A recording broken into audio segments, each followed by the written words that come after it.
টিম্যাক্সের hot water tap. এটা হলো hand shower সহ, দুইটা মুড আছে, হ্যান্ড শাওয়ার ছাড়া এবং হ্যান্ড শাওয়ার সহ। কিভাবে সেট আপ করবেন দেখাচ্ছি। আমাদের এই প্রোডাক্টে যে ওয়াশারটা থাকবে সেটা সম্পূর্ণ মেটালের ওয়াশার। এই যে এটা সম্পূর্ণ মেটালের একটা ওয়াশার থাকবে। হ্যান্ড শাওয়ারের স্ট্যান্ড, হ্যান্ড শাওয়ারের পাইপ, হ্যান্ড শাওয়ার নজেল এবং মেশিনটা। এটা হলো টিম্যাক্স ব্র্যান্ডের মেশিন, এখানে ব্র্যান্ডের নামটা উল্লেখ করা থাকে টিম্যাক্স ব্র্যান্ড।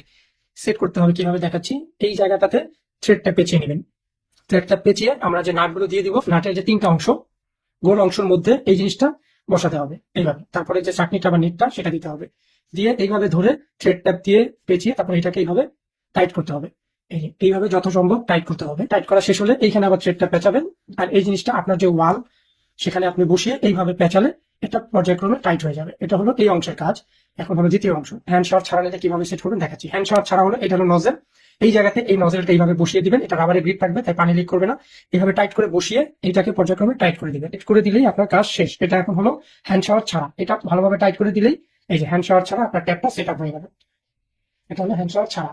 আচ্ছা, হ্যান্ড শাওয়ার কিভাবে লাগাবেন তার জন্য এটা খুলবো আবার। হ্যান্ড শাওয়ারের যে প্যাকেজ, সেই প্যাকেজের মধ্যে আমাদের এরকম একটা চাবি বা একটা লক থাকবে।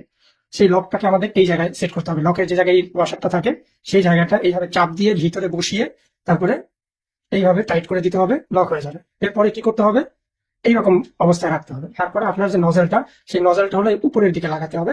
লাগিয়ে আপনি এখানে এই ওয়াশারটা টাইট করে দিবেন। তাহলে কি হলো, আপনার নজেলের জন্য এটা হয়ে গেল। এখন হ্যান্ড শাওয়ারটা কিভাবে লাগাবেন। হ্যান্ড শাওয়ারের সাথে যে একটা পাইপ দিয়ে দিব আমরা, হ্যান্ড শাওয়ারের সাথে, সেটা হলো স্টেনলেস স্টিলের একটা পাইপ।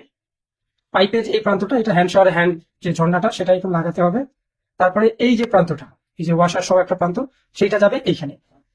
এইখানে এইভাবে লাগাতে হবে, এইভাবে এটা লাগিয়ে দিবেন। শেষ, কাজ শেষ। এখন আপনি এই যে চাবিটা বা লকটা, এই লকটা হলো এই দুইটার জন্য। এদিকে দিলে আপনার নজল থেকে পানি পড়বে, উপরের দিকে দিলে ঝর্ণা থেকে পানি পড়বে। এইভাবে যখন উপরের দিকে দিবেন তখন ঝর্ণা থেকে পানি পড়বে।